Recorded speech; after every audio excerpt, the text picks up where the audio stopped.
Welcome to the No Budget Indie Filmcast, where we dip into the independent film universe to highlight those little films that you might not have heard about elsewhere. Will you agree with our panel, or will our panel agree with each other? Tune in to find out. I am Milo Dennison, and with me, as always, is Claire Milan Hello. and Cathal Feeney. Hello. This week, we watched a short called Suckablood. It was made in 2012 by Jake Hendriks and Ben Tillett. Stars a young girl named Holly Jacobson, and it's essentially a nursery rhyme. It's the whole thing is narrated by a guy named Samuel Metcalf, and then it also features somebody named Robin Barry as the evil stepmother. And essentially, the young girl sucks her thumb. And the evil stepmother wants her to stop sucking her thumb. And so she curses the little girl that if she will suck her thumb again, Suckablood will come and get her. And so one stormy night, the girl's scared in her creepy old mansion, fighting the urge to suck her thumb. So what does she do? Well, we have to watch and find out.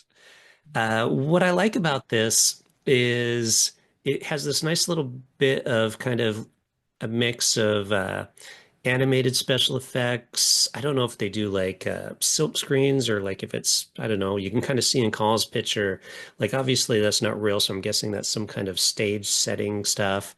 And then prosthetic makeups for the Suckablood character and the old woman. And I just like the way it's kind of written with that whole nursery rhyme thing going throughout and just the mix of the angles of the shots as the little girl's going up the stairs to give that kind of creepy gothic effect. And yeah, it's not very long. I think it was only I have it here 6 minutes long and just a fun little short, creepy short for your next Halloween. Yes, yes. And you know what? I used to hate horror films, absolutely hate them. But I grown to love them the last year or so. And I love gothic horrors because I like, Nosferatu. And this is kind Mm. of that area. It is gothic horror. Which was really well done, really creepy, like great voiceover, and just the kind of mix of animation and the gothic horror with the music and the shadows and the lights and the lightning.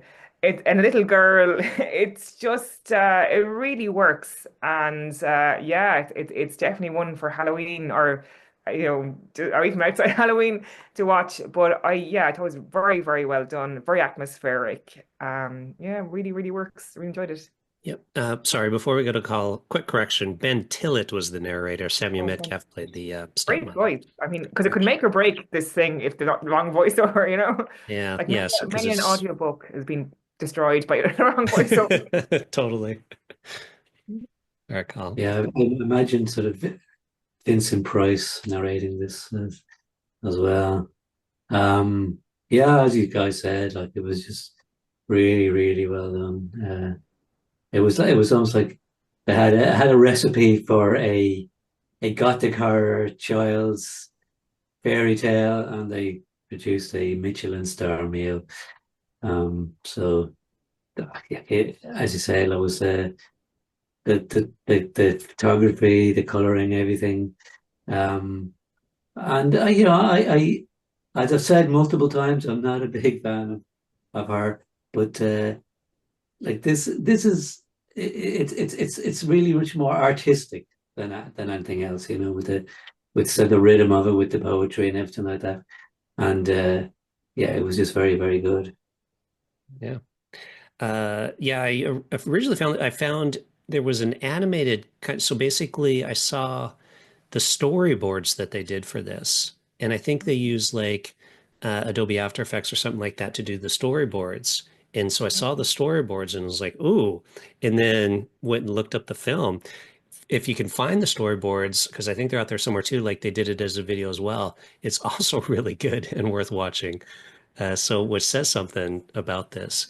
I know everybody involved in the film has kind of gone on to do other stuff like Jim and Ben and stuff. So they're very talented filmmakers and you got to take into consideration it was made in 2012. So a bit more practical effects required because that was 13 years ago. Yeah, but I mean, He's probably lost and available 13 years ago as well. Yeah, it's Mhm. not that long ago. I noticed that one of the people credited at the very, very end was Stephen Fry. Yeah, I wonder Really? if it's that Okay. Stephen Fry. I noticed that too. I was like, Maybe. hmm. Maybe. Well, yeah, I'd say it was that Stephen Fry because it was right at the end. Yeah, Do you yeah. think So like what was the thanks though? Like why were they thanking him? I don't know. You see, because I went back through the credits. I said, was he included anywhere? Was it his voice, for instance? And it wasn't. But Yeah. just I don't know. Yeah, I Just had the same um, thought. I'm like, oh, maybe it's a different Stephen Fry because like you'd think if he was involved in some way, that'd be more prominent, but maybe not. Maybe they just, he inspired them and said, well, maybe he donated some money to it because I know they did an Indiegogo campaign for it. yeah, exactly. Yeah, yeah. Um, yeah, like I wonder how a film like this is made.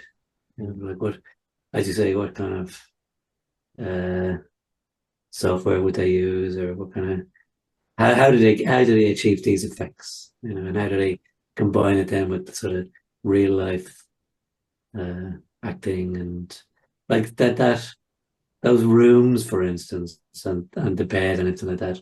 How much of it is real and how much of it is created in sort of post production Yeah. animation. Yeah, that's the thing because it's so well done that you're like, what part of it's practical, what part of it's animation, what part's like, what and stuff. So yeah, Is it which green is screen or something?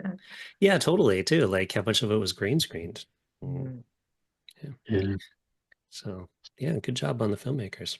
Would it okay to take up your point in a way? Would it be much easier to make it today than it was back then? As I a have the as a feeling the opening shots might be because Mm. before they actually go into the house and you've got that kind of like the creepy exteriors and the rain and that kind of stuff, maybe. I don't know. uh, Or maybe it was quite easy for them. Or maybe it's harder to make that stuff now anyways, because you gotta know all the animation techniques and skills. It's not as easy as some people might make it sound. one of the problems with CGI is it often just doesn't look as good. Yeah. Mm. Uh, so back in the day, like they would have had to be much more creative, Yeah. and they would have actually had to build these sets, and would have looked much better.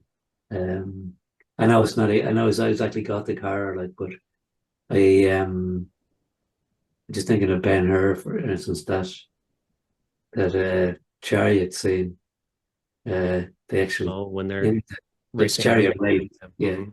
they actually Yeah. created that auditorium, yeah, had the people there, did the race, and I think it cost them $1 million or something like that, just that scene, and the entire budget of the studio was like it's nearly put into that scene, and they were so dependent on it. But it really makes the film, and nowadays it's all done in CGI, and it just doesn't have the same effect at all. Yeah, it's Yeah. kind of like the Snow White thing. The CGI dwarves. It just takes away from it, completely. Yeah. Yeah. Mm, Downside of modern filmmaking. yeah, but in this instance, it doesn't detract from it at all. It works really No, no, no, no. well. I did the way they integrated it worked really well, Oh, which kept absolutely. you into Yeah. this, kept you in there. Yeah. Mm, All right. Well, who wants to go first with the rating? And Carl.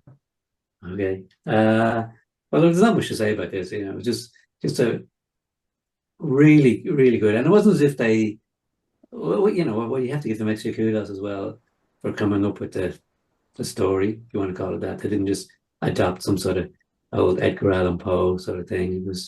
It was completely original from start to finish. Really well made. So I'll give it 5 stars. Wow. Yeah, so for me, extremely well made, just really atmospheric, and I love the blending of real live action and kind of special effects. And I'm going to give it 5 stars as well. All right. Mm. Well, I think we're going to have a across the board winner on this one because I can't fault it in any way. I agree the story is a lot of fun. I kind of want to find a script of it and kind of read it at Halloween or something. And so I'm going 5 stars as well. Ooh, good job, guys. Perfect, it's your choice. So good job. You've upped your game now, Milo. Yeah. Uh-oh, Yeah. geez. Man. Unlike the usual crap I find, now I gotta find good stuff. Uh-oh. Anyway, folks, check it out. It's called Suckablood. You can find it on YouTube. Let us know what you think via leaving a comment, our social media channels, which are at No Budget Show. And with that, we'll say goodbye and see you next time. But